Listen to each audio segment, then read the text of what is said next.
Hey there and welcome. In today's tutorial, I'm going to walk you through how to find your Mailchimp API key step by step. Whether you're connecting Mailchimp to a website, setting up an integration, or just exploring automation possibilities, knowing where to find your API key is an essential first step. By the end of this video, you'll know exactly how to access your key quickly and safely, so you can start making the most of all that Mailchimp has to offer. Let's dive right in. First, you'll want to head over to Mailchimp. Just open up your web browser and log into your Mailchimp account. If you're already signed in, perfect, that saves a little time. If not, just enter your credentials as usual. Remember, you'll need to have the proper account access here, so make sure you're logging in with the right user. This sets us up to access your account settings securely. Once you're in, take a look at the top right corner of the Mailchimp dashboard.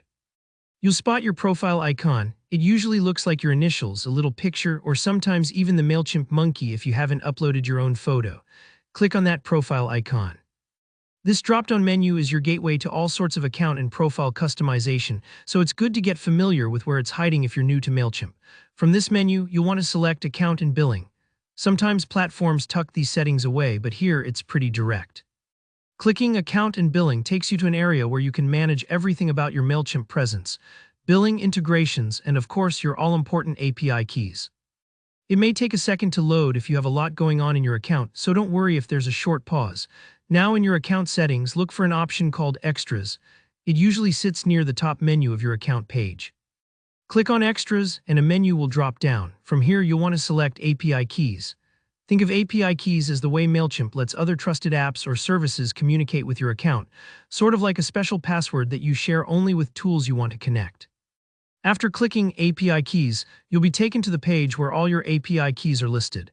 If you've never created one before, this page might look a little empty, but that's totally fine. Usually there'll be a big button or clear option that says Create a Key. If you don't see an existing key, just click that button and Mailchimp will instantly generate a fresh API key for you.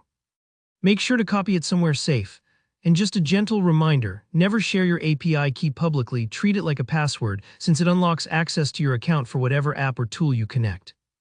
And there you go, that's all there is to it.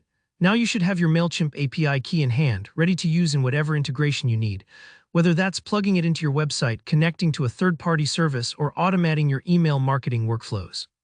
If you followed along, you now know exactly where to click and what to look for without any confusion. If this video helped you, give it a like so others can find it too.